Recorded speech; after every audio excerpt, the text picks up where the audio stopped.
بسم اللہ الرحمن الرحیم۔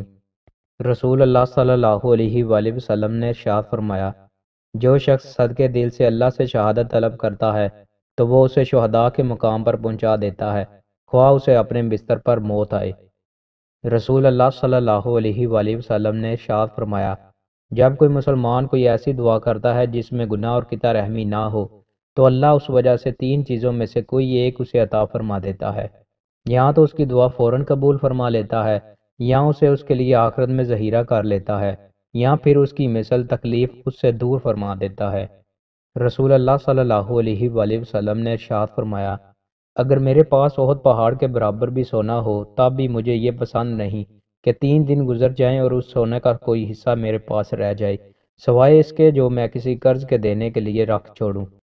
رسول اللہ صلی اللہ علیہ وآلہ وسلم نے ارشاد فرمایا، مرغ کو برا بلا نہ کہو کیونکہ وہ نماز کے لیے بیدار کرتا ہے۔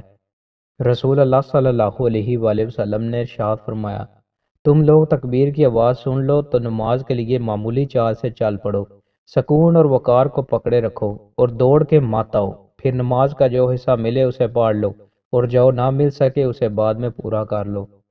رسول اللہ صلی اللہ علیہ وآلہ وسلم نے ارشاد فرمایا، میرے نام پر نام رکھو اور میری کنیت پر کنیت مت رکھو، کیونکہ مجھے تو قسم بنایا گیا ہے میں تمہارے مابین تقسیم کردہ ہوں۔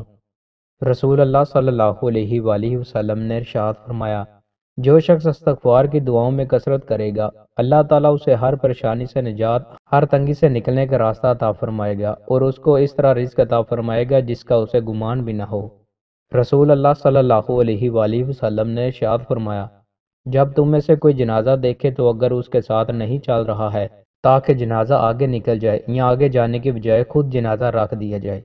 آخرت کی تکلیف سے نجات کیسے؟ رسول اللہ صلی اللہ علیہ وآلہ وسلم نے ارشاد فرمایا، جس نے کسی مومن سے دنیا کی کوئی تکلیف دور کی اللہ تعالیٰ اس سے قیامت کی تکلیفیں دور فرمائے گا۔ دوستوں، مزید اچھی ویڈیوز کے لیے ہمارے چینل کو سبسکرائب لازمی کریں۔ بہت شکریہ۔